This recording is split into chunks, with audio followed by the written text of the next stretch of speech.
Hello प्यारे बच्चों, आज हम क्लास 7th हिंदी विविध प्रश्नावली 1 को हल करेंगे।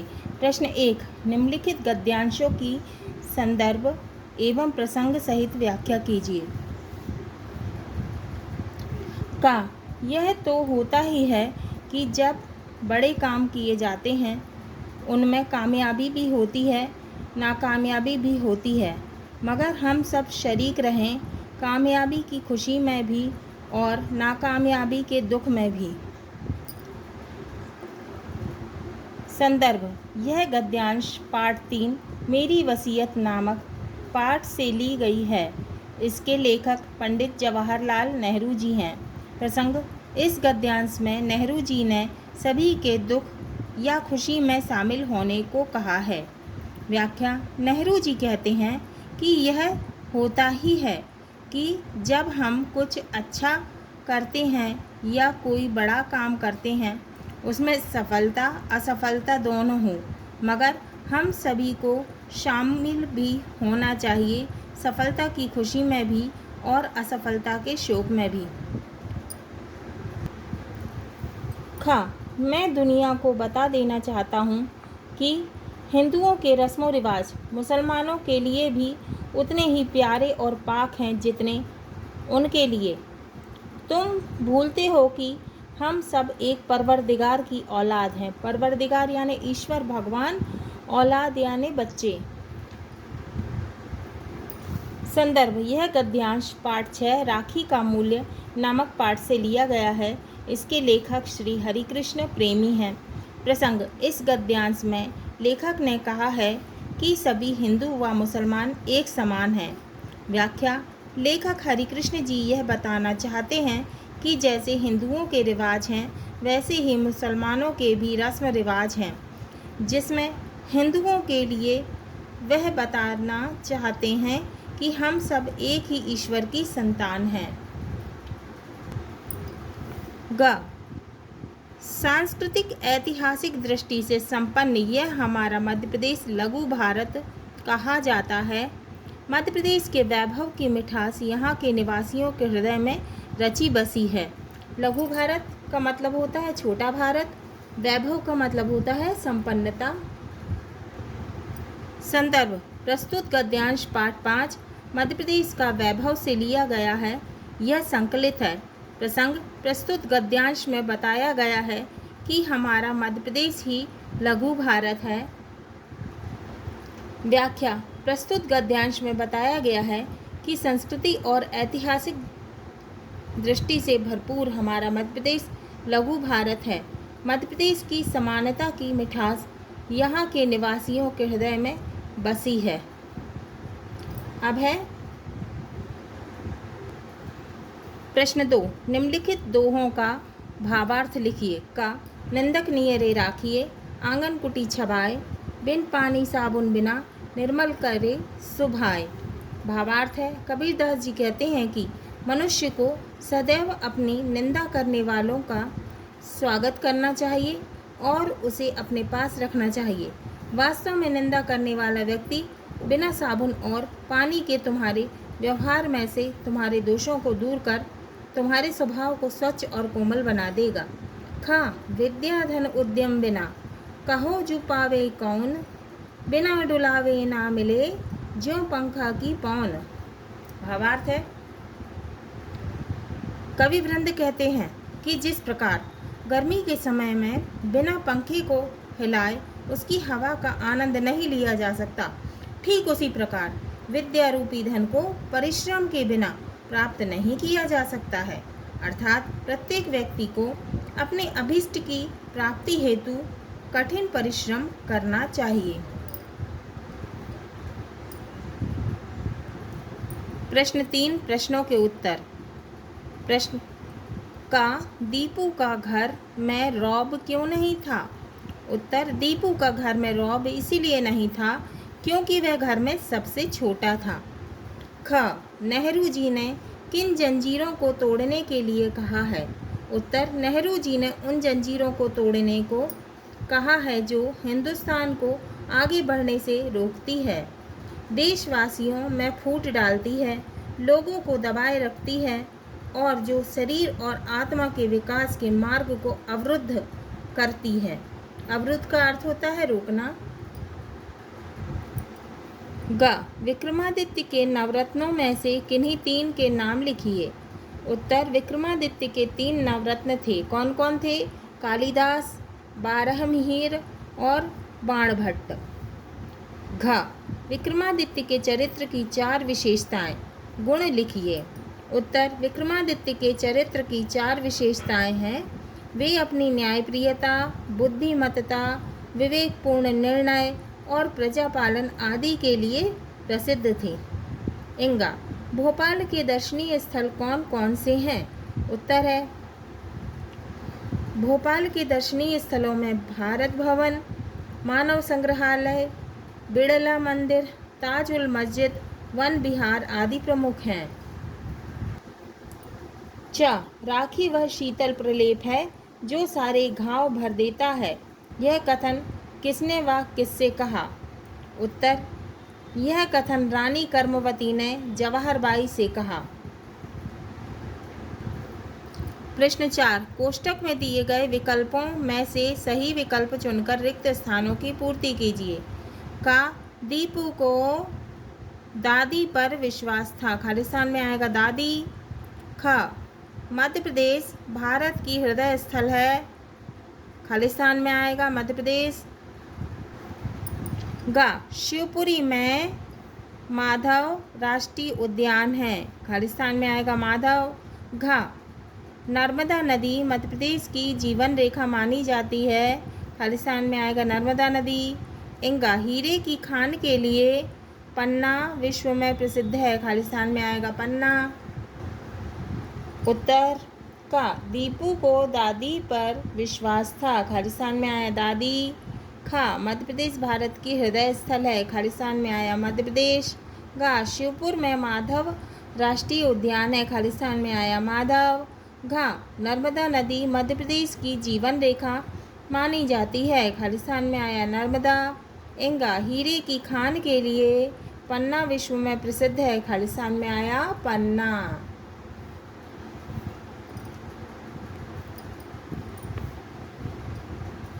प्रश्न 5, निम्नलिखित प्रश्नों के उत्तर सही विकल्प चुनकर लिखिए।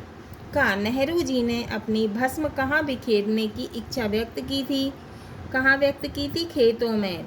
तो का है नदियों में, खा है खेतों में, गा है पर्वतों पर और घा है समुद्र में। तो हमारा क्या है उत्तर? खेतों में।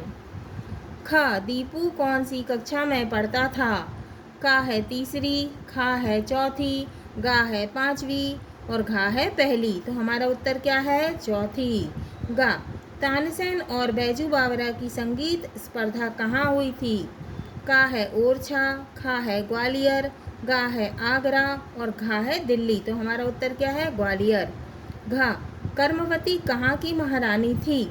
का, झांसी, खा मेवाड़, गा गणामंडला और घा इंदौर। कहाँ की रानी थी? मेवाड़ की। उत्तर 5 सही विकल्प। का, नेहरू जी ने अपनी भस्म कहाँ बिखेरने की इच्छा व्यक्त की थी? उत्तर है खेतों में।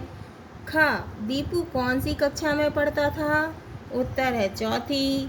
गा, तानसेन और बैजू बावरा की संगीत स्पर्धा कहाँ हुई थी? उत्तर है ग्वालियर। घा, कर्मवती कहाँ की महारानी थी? उत्तर है मेवाड़। प्रश्न 6, निम्नलिखित प्रश्नों के उत्तर दीजिए। प्रश्न 1, हमारे मन में किनके प्रति दया की भावना होनी चाहिए? उत्तर, हमारे मन में दीन दुखी जीवों के प्रति दया की भावना होनी चाहिए। दूसरा है, भरहुत तथा सांची क्यों प्रसिद्ध है?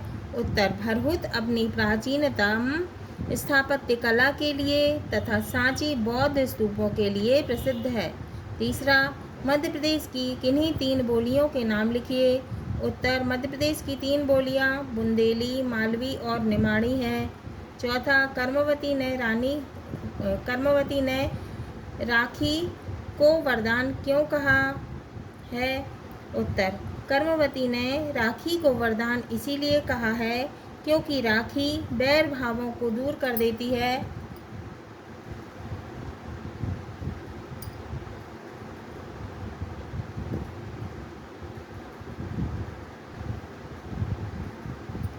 साथ ही इसे पहनकर प्रत्येक भाई अपनी बहन की रक्षा का वचन देता है। प्रश्न 7, निम्नलिखित की सही जोड़ियां बनाइए। कथन और कहने वाले। का छत्राणियों की राखियां सस्ती नहीं होती। बाघ सिंह। कहने वाले, ये प्रश्न है। खा, हम तो आज्ञा पालन करना जानते हैं सेनापति। गा, आओ मेवाड़ के बहादुर कर्मवती। घा, महारानी कर्मवती ने क्या जादू का पिटारा भेजा है। हुमायूं। प्रश्न 7 का उत्तर है सही जोड़ियां। कथन और कहने वाले। का, छत्राणियों की राखियां सस्ती नहीं होती। कहने वाले हैं कर्मवती। खा, हम तो आज्ञा पालन करना जानते हैं। कहने वाले कौन है, बाघ सिंह। गा, आओ मेवाड़ के बहादुर। कहने वाले कौन है, हुमायूं। घा, महारानी कर्मवती ने क्या जादू का पिटारा भेजा है। कहने वाले कौन है, सेनापति। प्रश्न 8, निम्नलिखित शब्दों का वाक्यों में प्रयोग कीजिए। वैमनस्य, हमें वैमनस्य की भावना से बचना चाहिए। तोपखाना, अंग्रेजों की सेना में कई समृद्ध तोपखाने थी। वरदान, अच्छी शिक्षा देना वरदान के समान है। आज्ञा पालन, राम अपने पिता दशरथ के आज्ञा पालन में सहर्ष वनवास को चले गए। पिटारा, जादूगर के जादू के पिटारा में बहुत खेल है। पश्चाताप, उसे अपनी गलती पर बाद में पश्चाताप हुआ। प्रश्न 9, निम्नलिखित शब्दों की वर्तनी शुद्ध कीजिए। उत्तर है संस्कृति। सही वर्तनी है, शुद्ध वर्तनी है संस्कृति। सामने अम की बिंदी लगी है। प्रतिबिंब, सही वर्तनी है प्रतिबिंब। इसमें वाह है और इसमें बा है। पर्यटक, सही वर्तनी है, शुद्ध वर्तनी है पर्यटक। या में ऊपर रा लगा हुआ है। वैभव, सही वर्तनी है वैभव। सजन, सही वर्तनी है सजन। हंसना, सही वर्तनी है हंसना। हाँ में ऊपर चंद्रबिंदी लगी है। प्राण, सही वर्तनी है प्राण। इसमें ना है और यहाँ अणा लगा हुआ है। प्रश्न 10, निम्नलिखित वाक्यों को कोष्टक में दिए निर्देशानुसार बदलिए। का, मामा जी वाराणसी पहुँचे, इसका निषेधात्मक वाक्य बनाना है। खा, राम ने गंगा में डुबकी लगाई, इसका प्रश्नवाचक वाक्य बनाना है। गा, क्या लड़का कपड़े लेकर भाग गया, इसका साधारण वाक्य बनाना है। घा, आपने यह क्या कर डाला, इसका विस्मय बोधक वाक्य बनाना है। का, मामा जी वाराणसी पहुँचे, इसका निषेधात्मक वाक्य बनाना है। तो उत्तर, मामा जी वाराणसी नहीं पहुँचे, निषेधात्मक। खा, राम ने गंगा में डुबकी लगाई, इसका प्रश्नवाचक बनाना है। उत्तर, क्या राम ने गंगा में डुबकी लगाई, प्रश्नवाचक बन गया वाक्य। गा, क्या लड़का कपड़े लेकर भाग गया, इसका साधारण वाक्य बनाना है। उत्तर, लड़का कपड़े लेकर भाग गया, साधारण वाक्य। घा, आपने यह क्या कर डाला, इसका विस्मय बोधक बनाना है। उत्तर, और आपने यह क्या कर डाला, ये विस्मय बोधक। प्रश्न 11, निम्नलिखित शब्दों के बहुवचन रूप लिखिए। राखी, धागा, भाई, पताका, सपूत, शत्रु और लड़की। उत्तर, राखी का बहुवचन राखियाँ, धागा का बहुवचन धागे, भाई का बहुवचन भाइयों, पताका का बहुवचन पताकाएँ, सपूत का सपूतों, शत्रु का शत्रुओं, लड़की का लड़कियाँ। प्रश्न 12, निम्नलिखित सामसिक पदों में तत्पुरुष समास छाटिए। सेनापति, माता पिता, चौराहा, यथाशक्ति, वीरव्रत, महारानी और रसोई घर। उत्तर है तत्पुरुष समास। इसमें कौन कौन से तत्पुरुष समास है, सेनापति, वीरव्रत और रसोई घर। प्रश्न 13, निम्नलिखित शब्दों में से हिंदी, अंग्रेजी तथा उर्दू के शब्द छांटकर तालिका में लिखिए। अब हमको ये शब्द दिए हुए हैं, हमको हिंदी, अंग्रेजी, उर्दू के शब्द छांटकर तालिका में लिखना है। उत्तर: हिंदी कक्षा 12, कीर्तन, कार्तिक और पक्ष, ये हिंदी के शब्द हैं। अब अंग्रेजी के टॉफ़ी, ट्रिप और रेडियो। उर्दू के दोस्त, बस्ता, बेवकूफ़ और मजबूर और तरकीब। प्रश्न 14, निम्नलिखित गद्यांश में विराम चिन्हों का उचित प्रयोग कीजिए। मैं मुन्ना, आपने पहचाना नहीं मुझे। हाँ मुन्ना, भूल गए आप। मामा जी, खैर कोई बात नहीं, इतने साल भी तो हो गए, तुम यहाँ कैसे। मैं मुन्ना, आपने पहचाना नहीं मुझे, क्वेश्चन मार्क। हाँ मुन्ना, भूल गए, पूर्ण विराम, आप मामा जी, खैर कोई बात नहीं, इतने साल भी तो हो गए, पूर्ण विराम, तुम यहाँ कैसे, क्वेश्चन मार्क। ये क्या है, विस्मय बोधक चिन्ह है। प्रश्न 15, नीचे दिए गए उपसर्गों में योग शब्द लगाकर नए शब्द बनाइए। प्र, वि, अभि, उप, सहसु। उत्तर है प्राधन योग, प्रयोग। प्रा में योग जोड़ दिया, हो गया प्रयोग। विधन योग, वी में योग जोड़ दिया, हो गया वियोग। अभिधन योग, अभि में योग जोड़ दिया, अभियोग। उपधन योग, उप में योग जोड़ दिया, उपयोग। सहधन योग, सह में योग जोड़ दिया, सहयोग। सुधन योग, सु में योग जोड़ दिया, सुयोग। प्रश्न 16, निम्नलिखित शब्दों के हिंदी शब्द लिखिए। ये उर्दू शब्द दिए हुए हैं, इनके हमको हिंदी शब्द लिखना है। उत्तर: 1, खिदमत का हिंदी शब्द होगा आवभगत। दूसरा, सौगात का होगा उपहार। तीसरा, पैगाम का होगा संदेश। चौथा, मुताबिक का होगा अनुसार। पांचवा, कुर्बानी का होगा बलिदान। छठवां, खौफ का होगा डर। प्रश्न 17, दादी की घड़ी पाठ का सारांश लिखिए।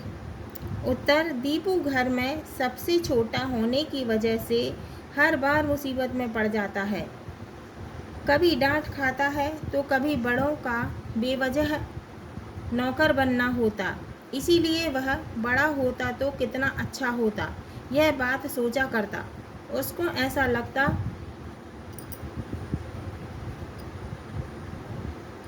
कि उसके साथ सब अन्याय करते हैं। उसकी पढ़ाई के वक्त सब शोर करते, परंतु दीदी व बड़े भाई के पढ़ते वक्त उसे शांत रहने को कहा जाता। दीपू के भैया और दादी के पास अलार्म वाली घड़ी थी, अतः दीपू को भी घड़ी की आवाज़ सुनकर सुबह उठने का दिल किया। वह घड़ी हेतु जिद करने लगा। मम्मी की सिफारिश से एक रात को घड़ी का स्टूल उसके सिरहाने पर था। सुबह उसने 5 बजे अलार्म लगाया। सुबह उठने के बाद वहाँ से स्टूल उसने गायब देखा। बाद में मालूम हुआ कि वह घड़ी को लात मारकर दीपू ने सोते वक्त ही तोड़ दिया था, अतः वह नाराज होकर खटिया में जाकर बैठ गया। तब दादी ने उसे सारी बात बताई और दादी ने तकिया रूपी अलार्म का रहस्य बताया। हाँ तो प्यारे बच्चों, आज हमारा ये क्लास 7th हिंदी विविध प्रश्नावली 1 पूर्ण हुआ।